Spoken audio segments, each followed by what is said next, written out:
ECSI fans, you want to revolutionize your sports investing habits? Allow me to tell you about WagerWire. WagerWire is an app that helps you become a superior bettor by allowing you to sync all your sports books and track all your bets in one place. See your current action, your betting history, and stats. You could also sign up for sports books and collect bonus offers. Follow them at WagerWire on X, as it's the best account on the platform. Head to App Store or Play Store now and search WagerWire and download the app. 2,000 years long, we will never settle. Hard days, no rain with a heavy metal. No time, no fail, won't stop here. Like a torch to a flame when it burns hot. We won't stop. Come on, baby,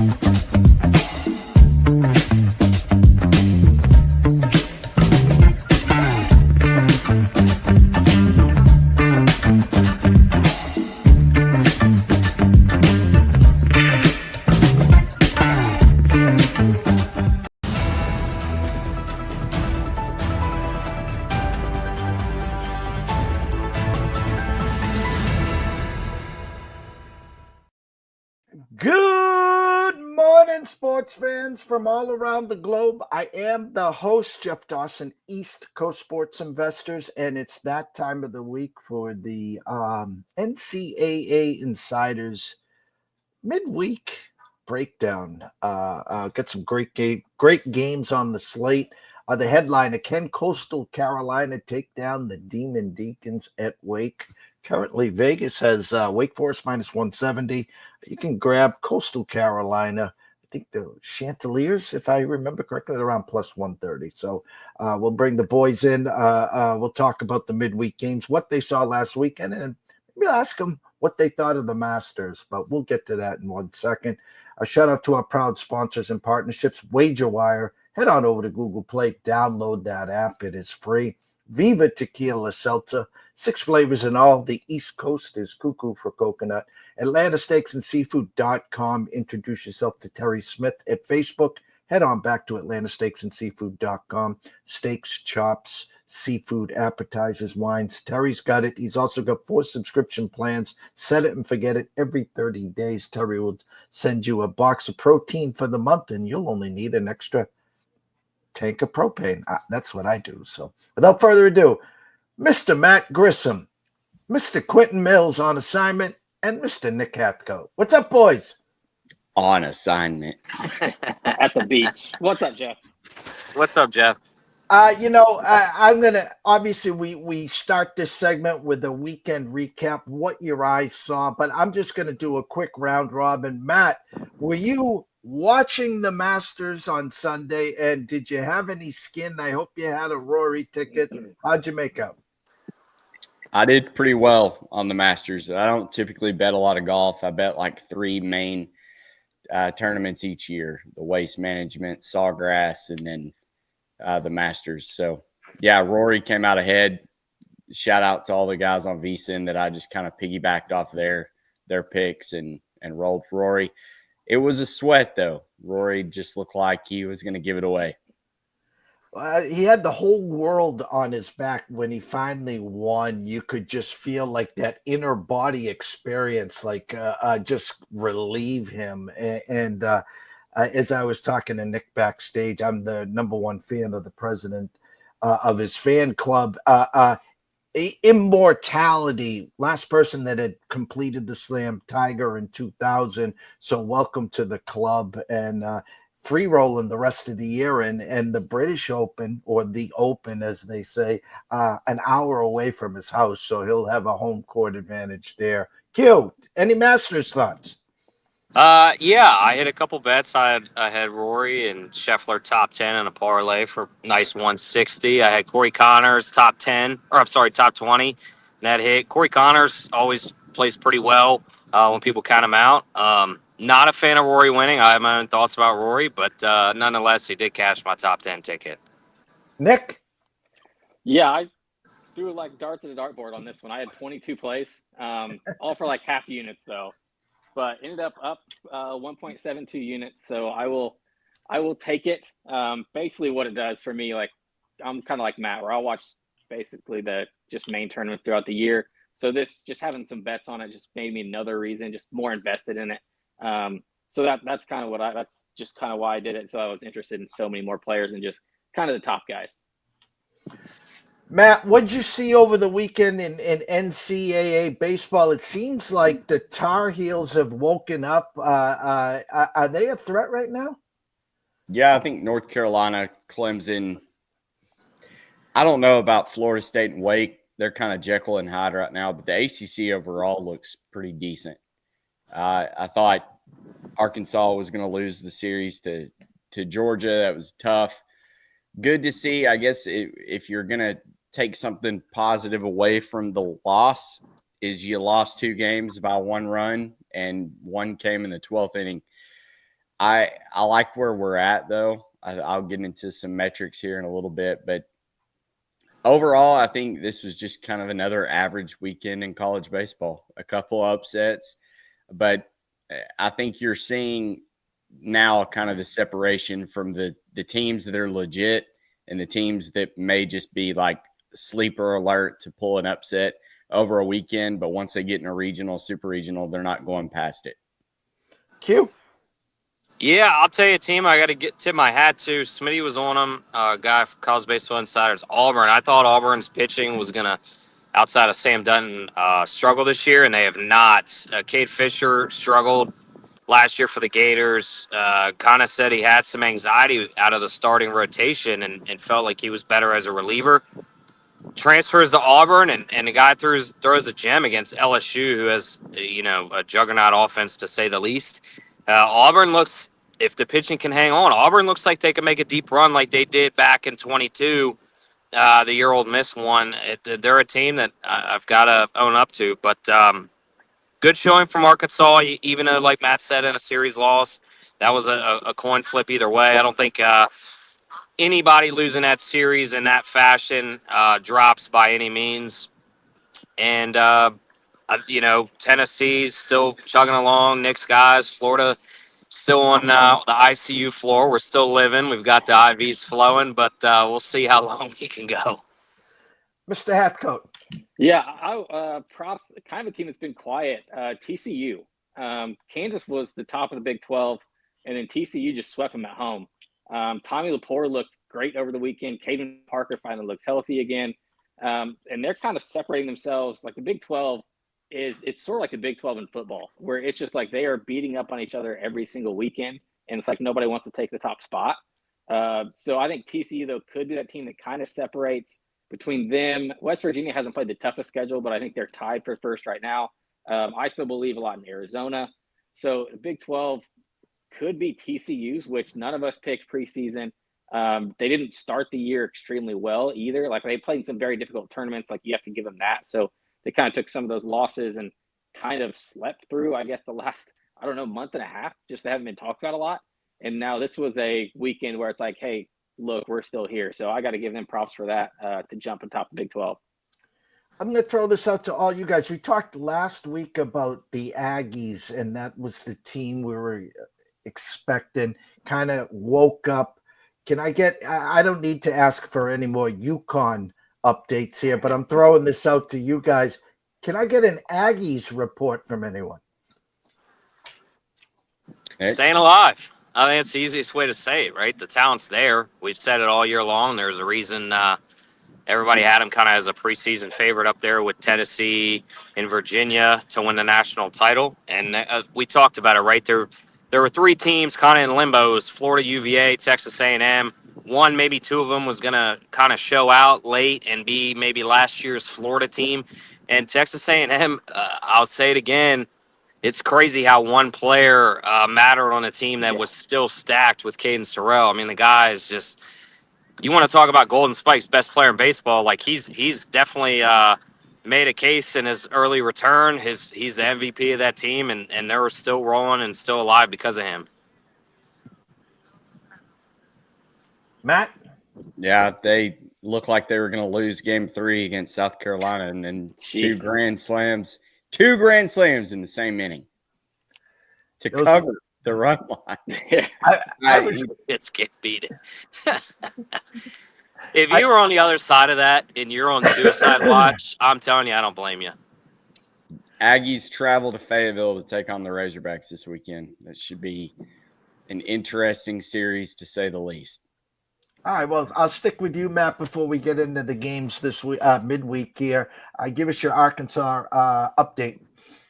Yeah, like I said, coming off a series loss, first one of the year to Georgia. Wes Johnson used to coach for Dave Van Horn, so that, there's kind of an added pressure there, I guess, to continue to beat his assistants. He's got a pretty good record against them, but it's a tough place to play. Georgia's ballpark is a little different. It's a far ride for Arkansas players to go. I mean, it's just a tough SEC road environment, and Georgia was coming off a series where they lost, and we thought, all right, if we can get out there and get Root to get game 1, which we were all on, I think, and felt good about it, and then it was fade Arkansas from there. For whatever reason, I think Georgia swept us the last time we were in Athens, and that was with Hagen Smith and that really good pitching staff. So for whatever reason, Georgia just may have our number, but I think our RPI dropped all the way from number 1 to number 1. So I think we'll be fine.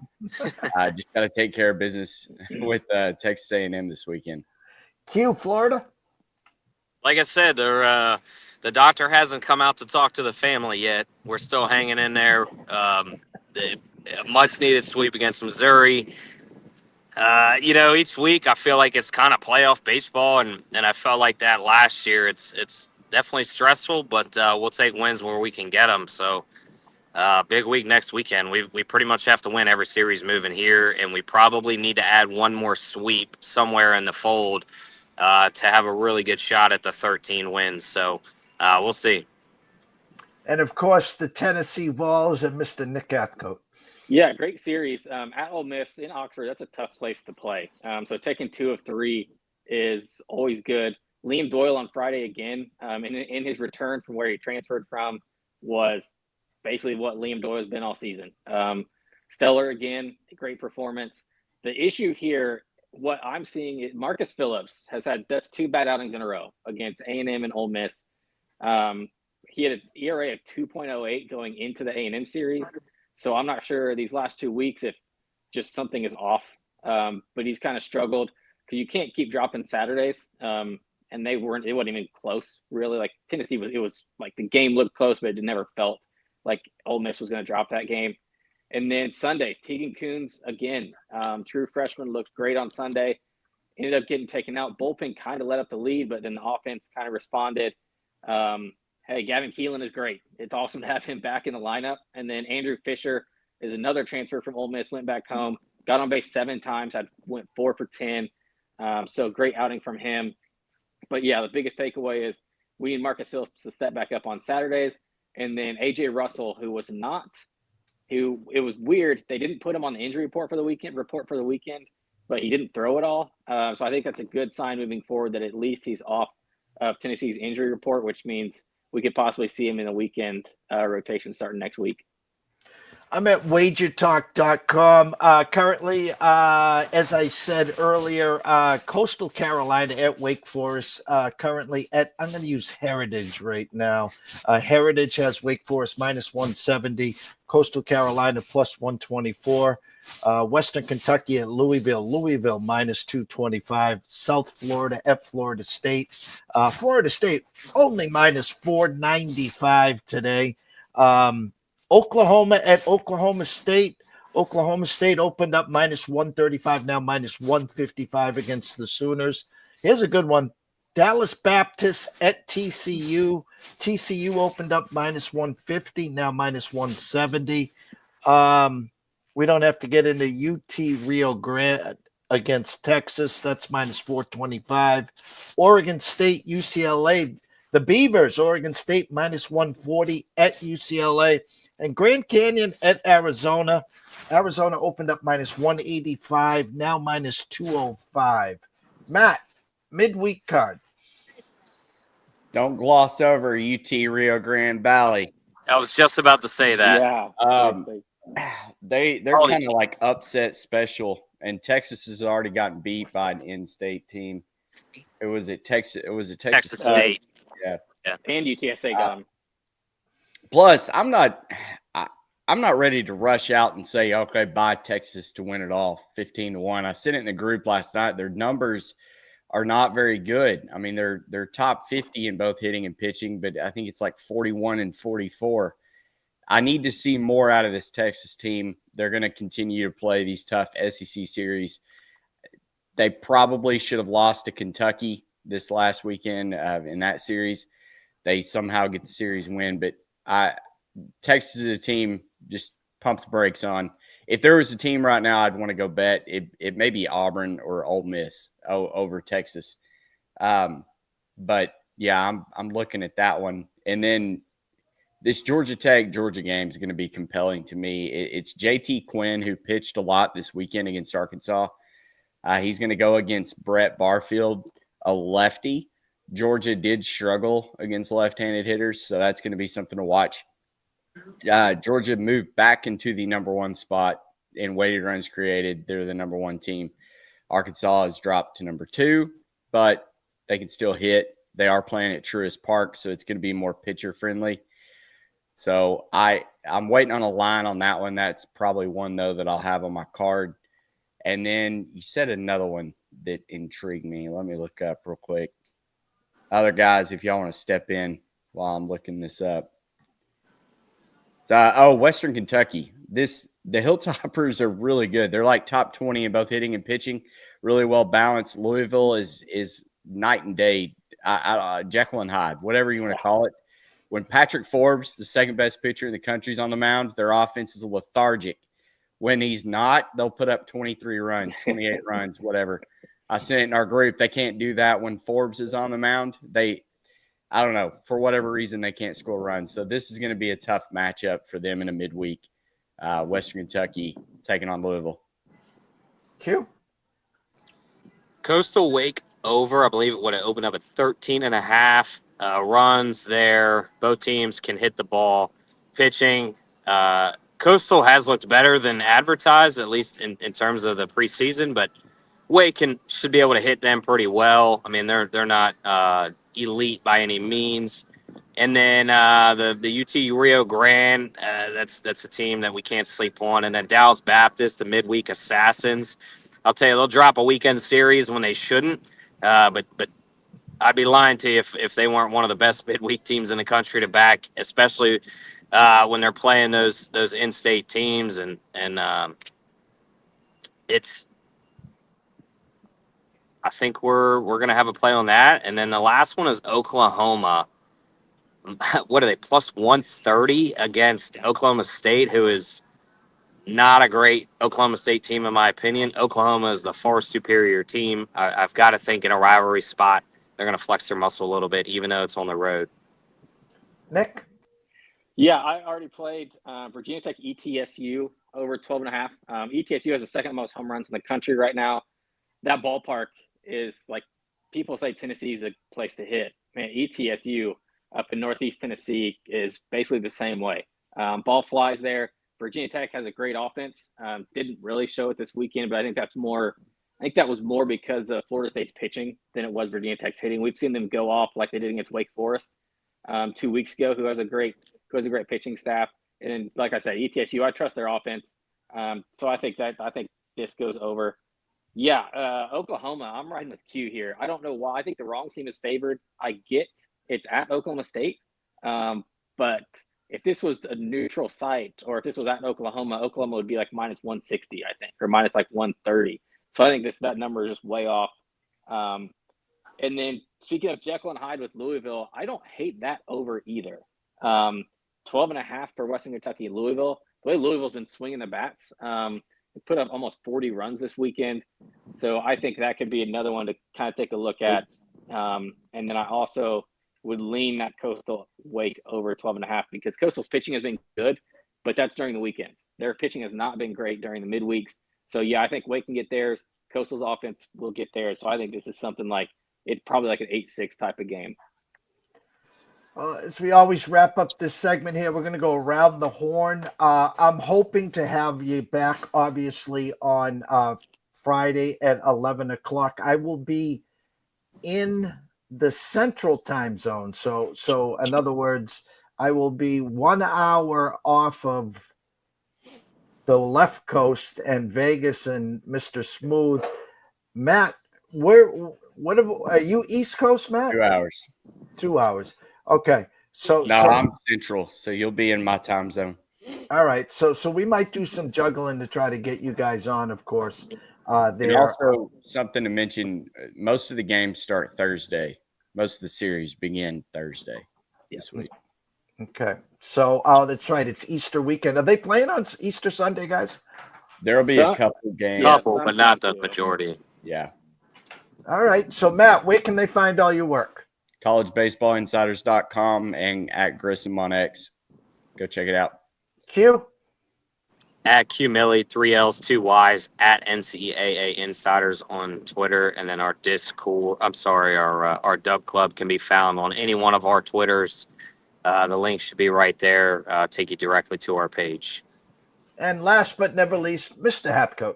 Yeah, in Hapcoat 413, where I do most of my college baseball stuff. And then, Q kind of led to it. Our Discord, free to join.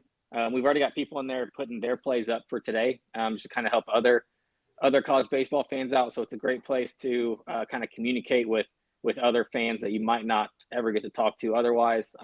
Sometimes we put if our plays are too close to game time and we can't get them in our Dub Club, we'll put them for free in there. Yeah, so like Matt put one in there yesterday. He had Purdue plus 2.5. Purdue won outright. So basically everybody in our Discord got a free play that won. You can also get to it. Place for that. You can also get to our Discord by going to collegebaseballinsiders.com/Discord. We just got set up. Okay. 1 second here. I'm trying to multitask here, which is dangerous. All right, gentlemen, listen, have a great week. Q, make sure you put the Carpetone on, of course. Don't of that head. We got the head covered. I'll make sure every hour on the hour we're lathering up. All right, gentlemen, have a great midweek, and I'll reach out to you at the end of the week. Thanks, Jeff. We'll see you, Jeff. All right, take care, guys. Go follow the boys, of course, at the NCAA Insiders. You can check them all out on X, at Grissom on X, at Q Millie, that's 3 L's, 2 Y's, of course, and of course, Nick Hathcote at NH Hathcote 413. Quick commercial break. We're going to hope to bring on Adam Ronis. Stay tuned. Jared, hey, we're going to need you to tone it down with the Summer Friday thing, okay? What are you talking about? Well, for one, it's not summer anymore. Oh, really? Coconut. Also, who is this? I'm the caddy. Oh, he's my intern. Sorry, intern. I'm his intern. Yeah, he's doing a great job. No golfing in the office, okay? Summer Fridays are over. You can keep the Hawaiian shirt, but the rest of the stuff, all right? Are you grilling? Oh, yeah. Did you want a burger or a hot dog? No, grilling in the office. That's a good point. We should take this outside. No, that don't. You put that right back down. Yo, it's all in the hips. Oh, dude, come on, we gotta go. Let's go.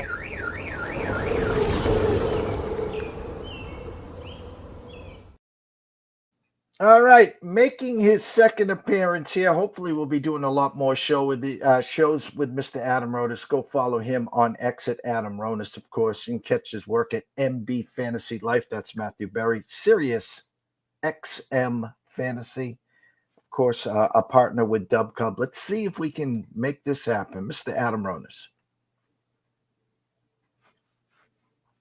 Are you mute? On. We got you now. There you go, Adam. How are you? I'm doing well. How are you? I'm doing great. It's been a week since we talked. We got, let me see, today's Tuesday, so technically 9 days till the NFL draft. You got a busy week next week with the NFL draft, so we thought it'd be a good time to pick your brain here. I'll just say this: we assume we all know Tennessee, of course, is taking Cam Ward, and then the fun begins. It's past lying week here. Let me see. Cleveland is drafting Travis Hunter one day and then Abdul Carter the next. And oh, by the way, let's add Sanders to the mix. And whoever they take, then the same can be said about the Giants. And then, of course, our Patriots at number 4, the sloppy seconds, thirds, if one of them slide or what they do there. How are you reading the board with 9 days to go, Adam? Yeah, I mean, that's the way it seems right now. There's always potential surprises. We've seen it throughout drafts that when we think we know the answer, there's last minute surprises. I mean, the betting market will kind of tell you. So as you get closer, you can kind of look and see where players are favored to go. But it does look like at this point that it'll be Cam Ward to Tennessee, Travis Hunter to Cleveland, Abdul Carter to the Giants. We did see a report that Shedeur Sanders was in there visiting. Probably Will Campbell to the Patriots. So, I mean, that's pretty much the way it looks. And even Jacksonville taking Mason Graham. And then 6 is where the fun starts. A lot of people believe Vegas will go with Ashton Genty, the running back. So that's the way it looks right now. But as we know, these things can change pretty quickly. Adam, the hot name, listen, 2 months ago, it was Mason Graham for the Patriots, and then we got the measurements. Of course, everyone knows they need a left tackle. There's no Sewell coming out of this draft. There's no Joel coming out of this draft. Just because you need a left tackle doesn't mean you take one. Could go back a handful of years ago when Joe Burrow needed a left tackle, and he's like, I don't know, we're going to take Jamar Chase. And I'm not saying there's a Jamar Chase in this, but the hot name right now in New England is Jalon Walker. Thoughts on Walker from Georgia? Yeah, I mean, he's projected to go pretty early too. I see, Carolina as a team that could be interested in him, but it feels like the Patriots need to build that offensive line. So I'm thinking that it's Will Campbell there for New England.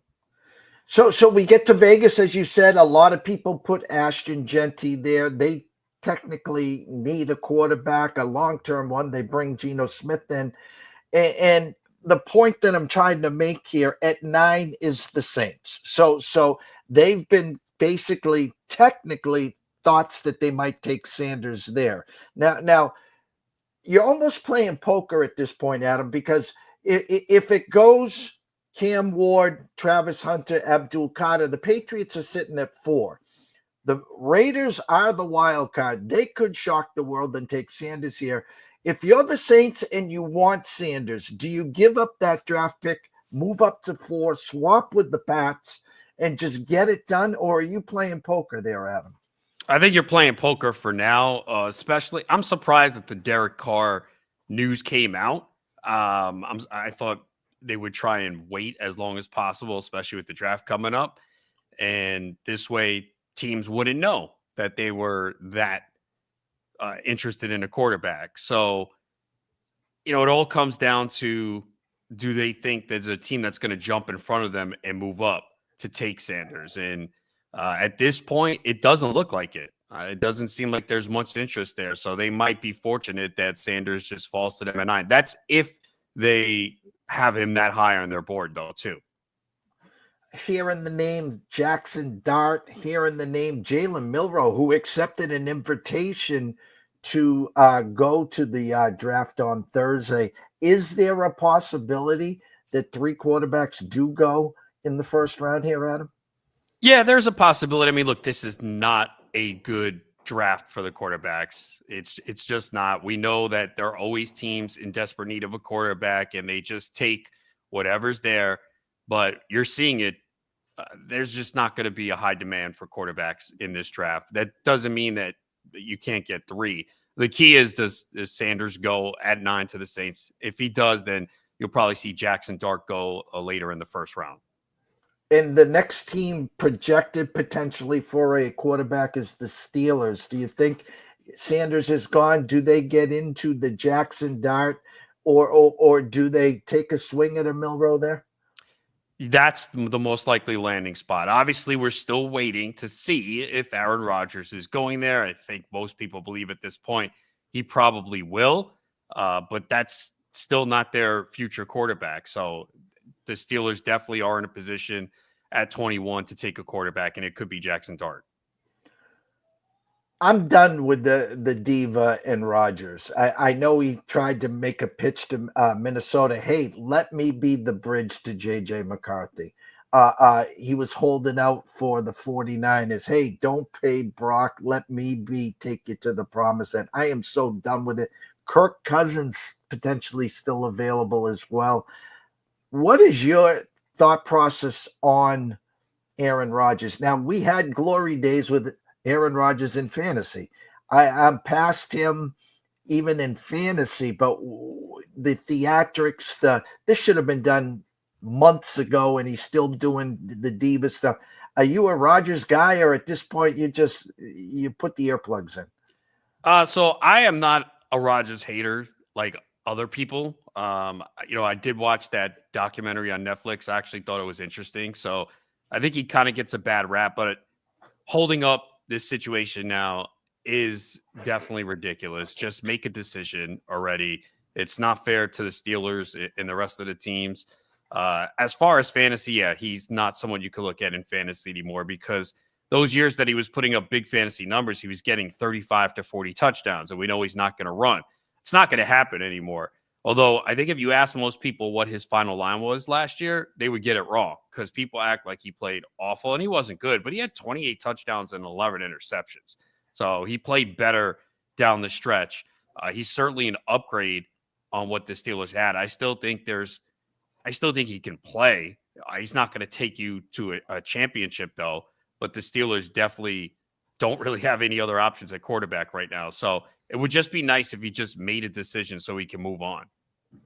If he does end up in Pittsburgh, from a fantasy perspective, can they live with Rodgers, DK Metcalf, and Pickens all in that locker room, Adam? It's going to be interesting for sure. Mike Tomlin has done a hell of a job throughout his career, because after Antonio Brown left and Le'Veon Bell, you've seen what they've kind of developed into. And for Tomlin to keep that and those guys in control during his tenure speaks a lot. But yeah, it is definitely going to be a weird dynamic in that locker room, especially with Metcalf and Pickens, who are kind of similar as well in terms of them on the field. I know you got that busy week next week on Sirius, leading up to the draft, and of course the draft Thursday, Friday, Saturday. There's always potential for a trade here and there by some teams that shock the world. We know the Eagles and Titans did one a few years ago with A.J. Brown. Do you think there could be one of those OMG, I didn't see this coming moments on next Thursday? It could be. I think there's a chance, if you're looking for a receiver to get traded, it could be Tyreek Hill. He had those comments at the end of last year, and it looked like he was gone, and then he backtracked and said, no, it was the emotions. But it's a good possibility that you could see him get traded. The Dolphins are in a weird situation. I don't think they're taking that next step. And we saw Hill take a step back last year. I know part of it was they said injury, but he's a guy that relies on his speed, and he's getting older. I mean, he's 31 years old. So he's not the same player anymore. And the situation in Miami, it's not going to work. It's not going to get better. So I could see him being someone that gets traded.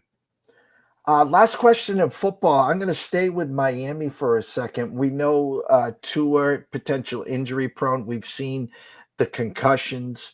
Do they actually take a swing or bite at the apple and draft a quarterback as well? Not in the first round, maybe later on, but definitely not in the first round. I mean, they're going to stick with Tua, and we all know that there's injury risk there. But they have a lot of needs, especially on the defensive side in the secondary. So I think that's probably where they go. All right, I have to ask you this question. We're going to transition into NBA. We got 2 play-in games. The playoffs are here.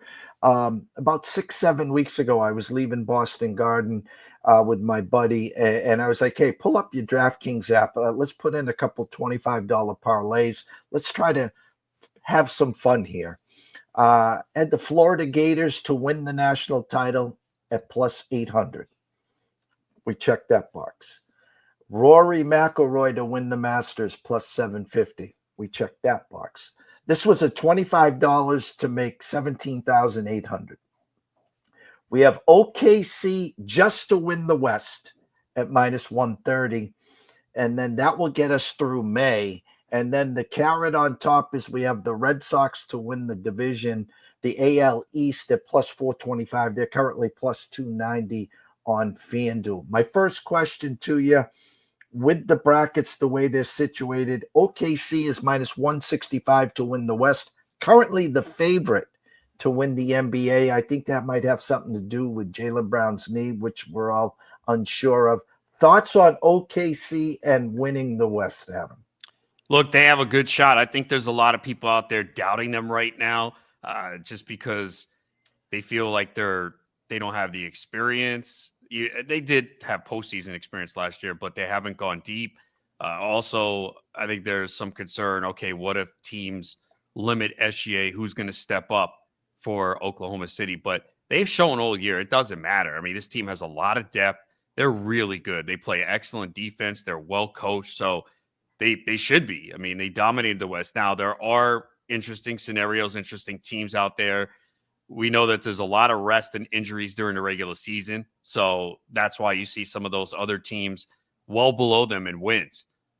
So the Lakers are a dangerous team, obviously, and I think the bracket actually set up well for them. Yes, it's a tough first round draw in Minnesota, but I think the Lakers can win that series. We see with Luka, LeBron, and Austin Reeves, who's played great, they could be a threat. And Golden State, they put themselves in a tough spot with the play-in game. Yes, they played very well since they got Jimmy Butler, but now they're in a tough situation here where they're going to have to play the play-in game and then go on the road. So it does set up well for OKC. I think the other team to watch out for is the Clippers. The Clippers have played great basketball. And I know people don't want to hear about them because it's the same story. You build up the Clippers and then there's an injury.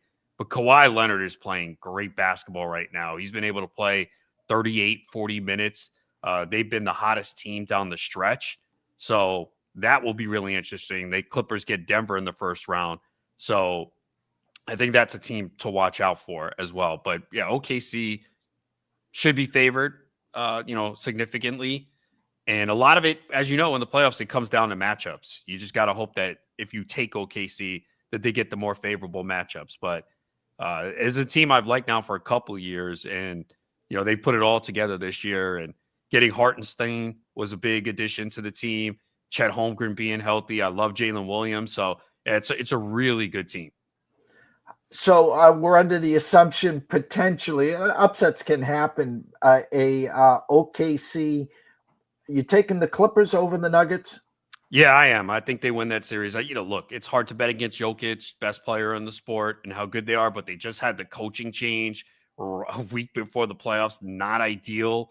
They haven't played great defense.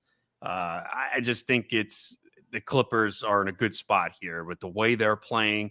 Obviously, the home court is big for Denver in the altitude, but I'm taking the Clippers to win that series, and you can get them at plus money. I know it opened up at like plus 165, and it's been, money's been coming in on the Clippers. So I have it. It's like might be like plus 125 now for them to win the series.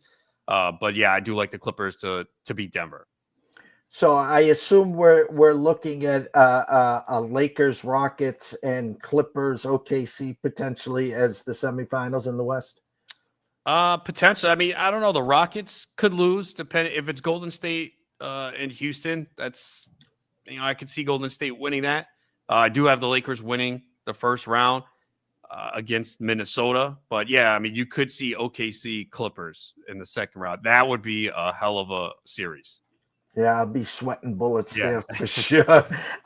East, we talked last week, a 2-horse race currently. I think the Celtics were minus 160 to win the East. Cleveland plus 140. Knicks are, I think, the third favorite there. Thoughts? I mean, back here in New England, we are starting to get a little concerned with Jaylen Brown and the knee. It looked like initially he was trying to get to that 65-game threshold for all NBA team number 3. I don't know if he had any more bonuses. The guy's only making, $335 million contract or something stupid. I mean, what's a couple more million? But is it going to be as easy as Cleveland hosting the Celtics, or is there someone we should be keeping our eyes on? Yeah, I just don't see it. I can't see anyone else emerging here. I mean, they've clearly been the best 2 teams in the East. There was a lot of hype on the Knicks going into the year.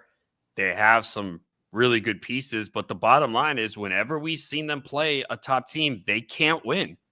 So is that all of a sudden going to change in a 7-game series? Highly unlikely. And the Knicks are built different from what they were last year.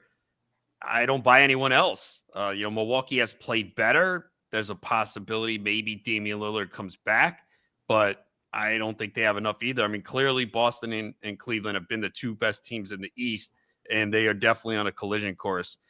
I just can't see anyone else knocking them off. I mean, I guess the Knicks would have the best shot in round 2, especially if Jaylen Brown's not healthy, but how could you feel confident backing the Knicks against Boston based on what we've seen this year? You just can't right now. So, Cleveland, I've liked Cleveland a lot. I thought getting Kenny Atkinson as the head coach was the real difference, because people will look at Cleveland and be like, how did this team go from where they were to 64 wins?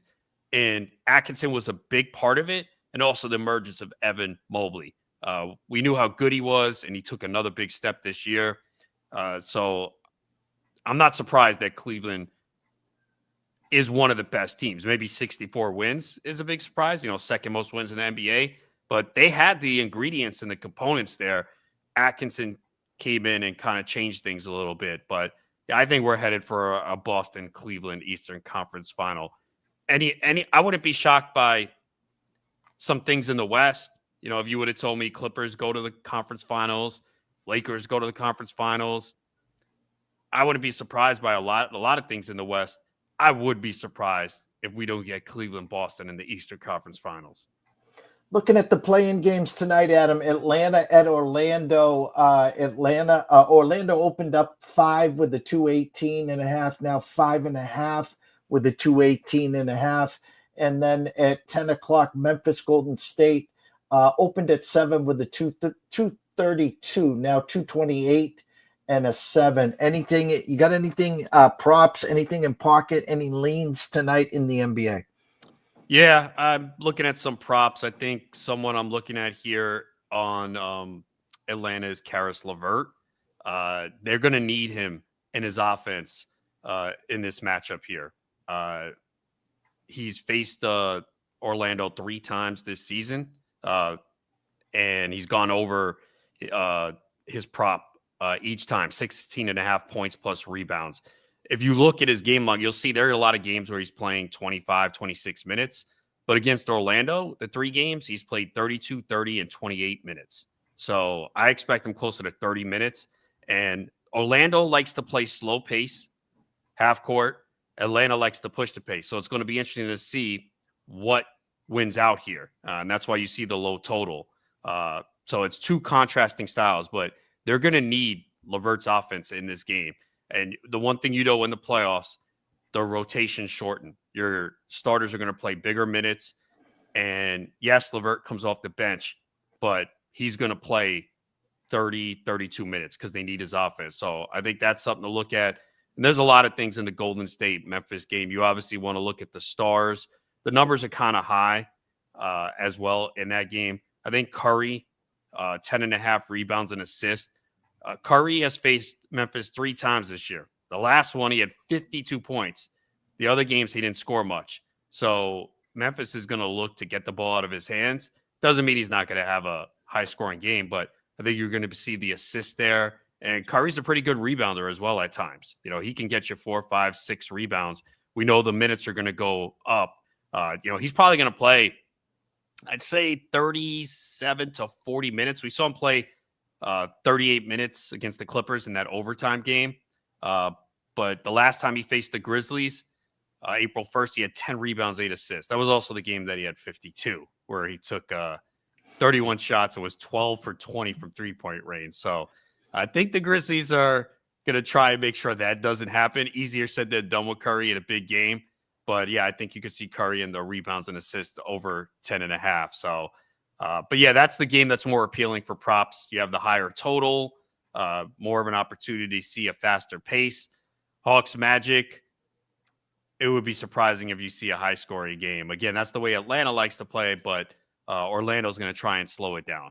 So, clearly the more fun game to watch is Golden State and Memphis. If you could stay up late on the East Coast, 10 p.m. Eastern, it should be a fun one. Look, John Moran has been balling out, man. You know, they made the coaching change as well.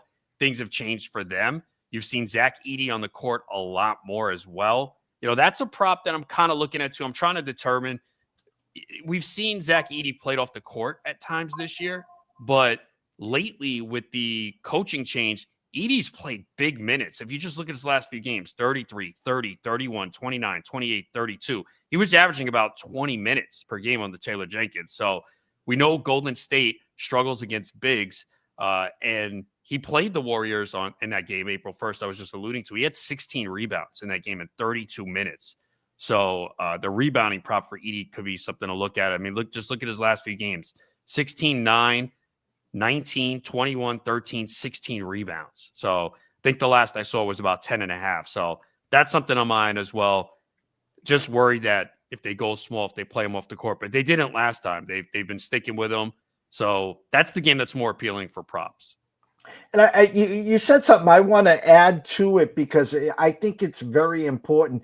As we now get into the playoffs, Adam, a lot more people will start to jump in to the NBA. A lot more people, especially the games on TV, everyone knows they got to have some action. They'll have those same game parlays, 15 legs, blah, blah, blah, blah, blah, blah. But you brought up the stars and you brought up the word inflated. Is it this time of the year where I know you're as sharp as can be, you start to say, hey, I'll leave a lot of these stars to the public because they are inflated and try to grab some of that low-hanging fruit? It's a combination of both. I mean, look, the stars are going to need to put up numbers to perform, right? So if it's the right situation, then I'm going to take those guys. I mean, we saw Anthony Edwards last year go nuts in the playoffs, right? It didn't matter what the number was. He was going over it. So they're going to obviously price them higher for sure because they know that the minutes are going to increase and people will jump on them as well. But, there's situations where these guys can really go off. So it's a balance. I'm not going to just shy away, like tonight with Ja Morant. Look at what Ja has done lately. Look at the shots that he's taken. So, he's going to take a ton of shots tonight. Now it's a matter of, okay, does he shoot 48% or 38%?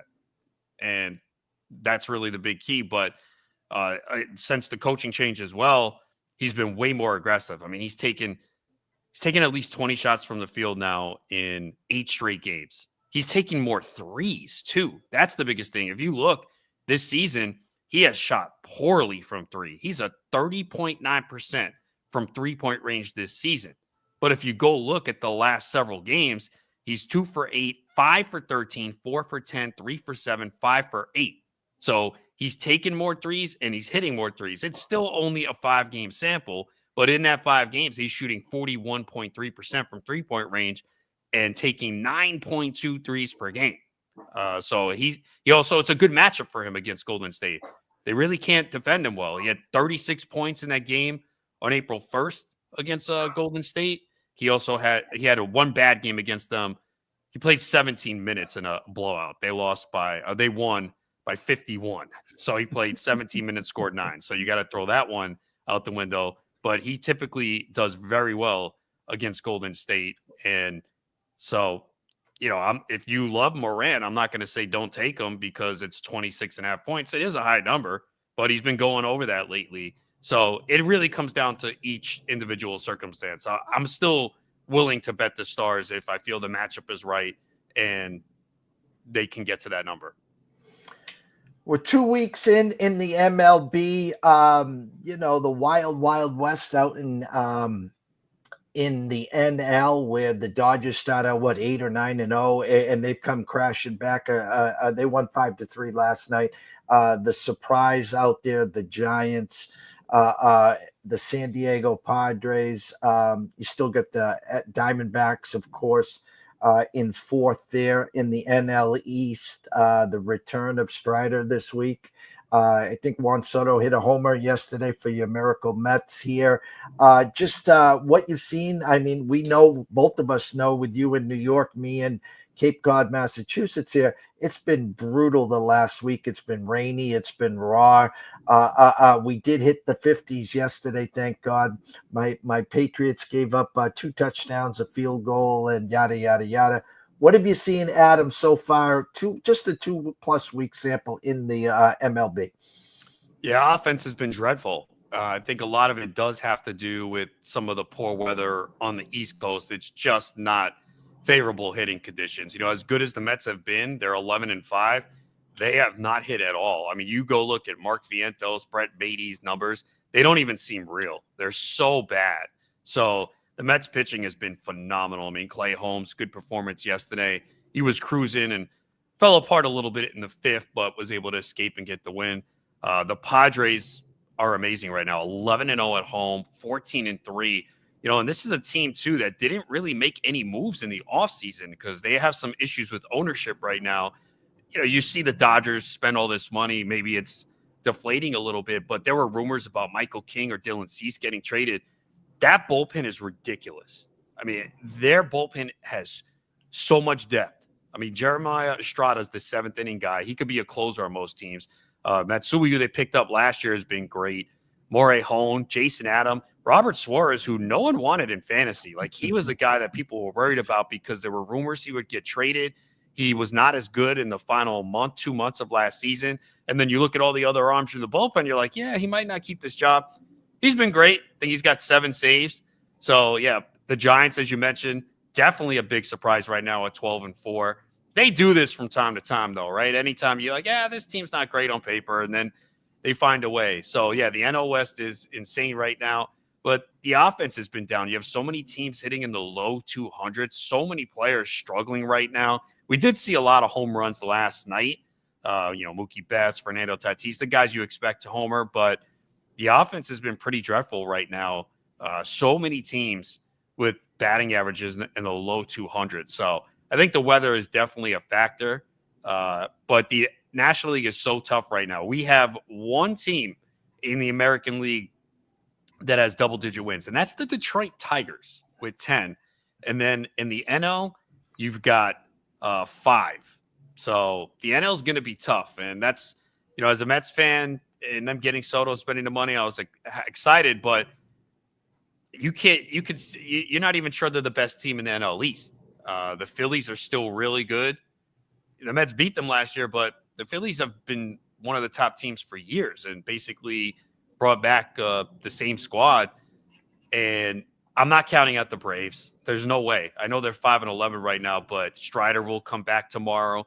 Acuna should be back soon. We saw them put up some runs yesterday, and Austin Riley with 2 home runs. He's very hot right now. And then, of course, Dodgers, Padres, Diamondbacks, even the Cubs in the Central. So the NL is going to be really tough. The AL, to me, is wide open. I really don't see any good teams in the AL. I just don't think there's no team that scares me in the AL. I think it's wide open. Is it time to? I saw 7-1 last week. I don't know what the updated number. Time to little pizza and beer money on Tatis for MVP in the National League. It's not crazy at all. I mean, obviously you've got Ohtani, but does he run less as he gets ready to pitch? How much does he pitch? With Tatis, it's all about health. He got injuries because I took him in one league late. It was like one of my last drafts, and I said, I have no Tatis. I wanted Corbin Carroll. He went one pick before me. I was like, you know what? I don't have any Tatis. And we all know if he stays healthy, he can go off. Even though the last couple of years have not been great. We really haven't seen the elite Tatis since 2021. But right now he's on fire. But he had the injury scare a few days ago where he swung. He was in pain. He left the game. And you're like, oh, no, please don't go on the IL. And he's come back and it looked fine. I think it's now, what do you have? 2 homers yesterday and he had a homer on Saturday. So I think he left the game last Tuesday or Wednesday. It sat out a day. Was in the lineup on Friday. And yeah, actually since Friday, he's got 5 home runs. So apparently for now, the shoulder is fine. But yeah, that's not a bad bet at all because he absolutely can put up insane numbers if he's healthy. Of course, Ohtani's always going to be there. The books know it's a liability. Once they start dropping, if they drop Ohtani and put Tatis at the favorite, a lot of money would flood in on Ohtani. But San Diego looks like they're going to be a competitive team. And yeah, it's not a bad bet right now. It just flip-flopped the American League for how many years in a row? It was an autoplay for Mike Trout for the MVP. Now we just flip-flop and go to the National League and it's Ohtani. Yeah, it feels that way right now, even though it's not the best start for him. But again, the expectations are so ridiculously high for him. We're like, oh, what's wrong with Ohtani? He's only hitting 296 with 11 what has he got? Like 11 RBIs? 6 RBIs. Yeah, I was too high. Sorry. 296, 5 homers, 6 RBIs, 940 OPS. We're like, Ohtani's not off to the greatest start, but we all know how this goes with him. He goes on this insane hot streak, so he'll just homer like every single day. But I guess with the Dodgers, it's just, I don't know, are they going through the motions because they expect to be in the playoffs? And it's just like, coming off a championship, and it's like, we'll just kind of coast through the regular season.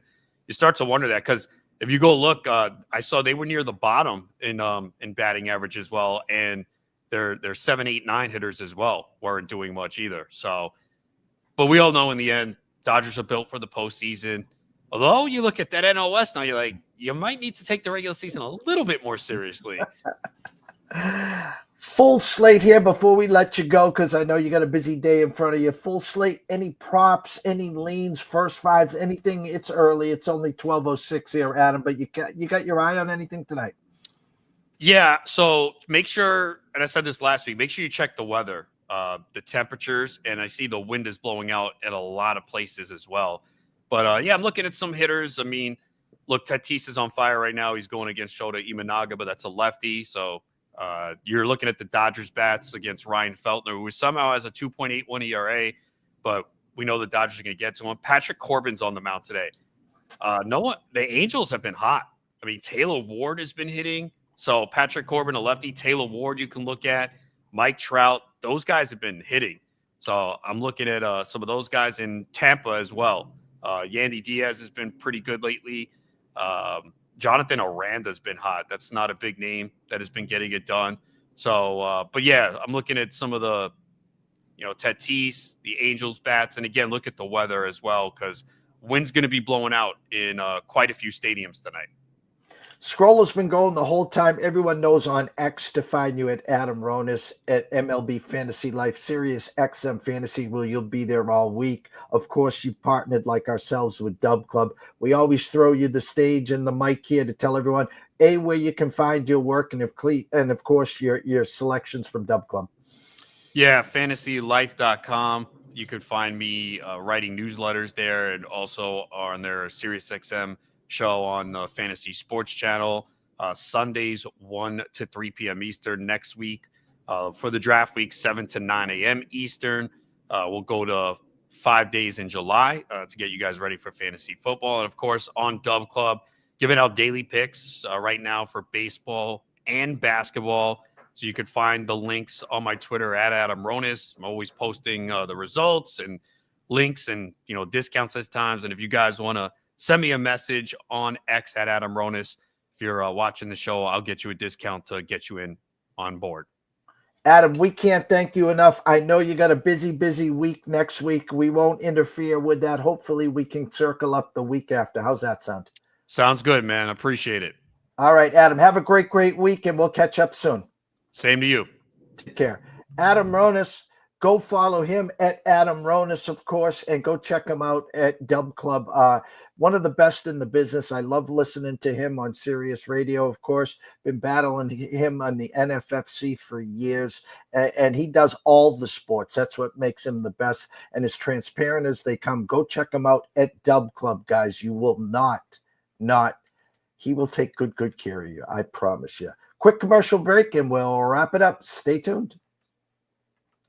Welcome to Good Food. At Atlanta Steaks and Seafood, you'll find the highest quality meats from a variety of delicious cuts, tomahawks, salmon fillets, ribeyes, and plenty more to choose from. With an easy-to-use mobile-friendly website, selecting your pick of meat is made quick and easy. And don't forget, worrying about your dinner is a thing of the past. Check out some of the amazing subscription packages that Atlanta Steaks and Seafood has to offer. Fresh steak and seafood straight to your door. Order online at atlantasteaksandseafood.com. Great show as always. We started off on Tuesdays with the NCAA Insiders, Matt Grissom, Quentin Mills, Nick Hathcote, the best in the business when it comes to college baseball. Go check them all out on Twitter at NCAA Insiders. They too have partnered up with Dub Club. You can get all their selections at the clubhouse with their links there. And then, of course, we wrap it up on Tuesdays with Adam Ronis. At Adam Ronis at MB Fantasy Life with, of course, the one and only Mr. Matthew Berry. You can catch him live on the radio at Sirius XM Fantasy there as well. Anyone new to our channel, head on over to YouTube at East Coast Sports Investors. Subscribe. It's free. A couple weeks ago, we crossed the 10,000 subscriptions. We couldn't be happier. Now we're on to 20,000. So please be a fan of that. Come on back to Twitter at EC Sports Invest, where you can be a part of the ECSI VIPs as well by just going to eastcoastsportsinvestors.com. On the top right is plans and pricing. Scroll all the way to the bottom. For just $3 a day, you can be a part of our text and email service. 2-0 last night. As we had Atlanta Braves, what did we have? Atlanta Braves over 5, first 5. They get there by themselves there at Toronto. And then we had Tigers -0.5 run.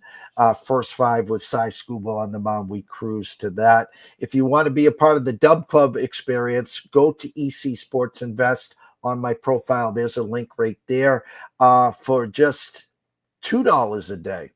For the first month and first month only, you'll get all our baseball, all our all our NBA and NHL playoffs. There is a promo code to get 10% off. So it's $1.78 a day. If you can't afford that, I'm sorry. Try somewhere else. We were on an 18-2 heater 10 days ago.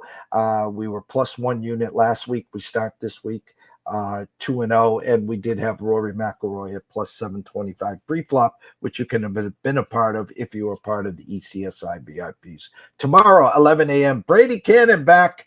We'll recap the Masters. What a performance by Rory. What a Sunday. What a overall 4 days of golf there. We'll be talking some golf there. So everyone enjoy yourselves. Thank you so much for all the love and support, and we will see you soon.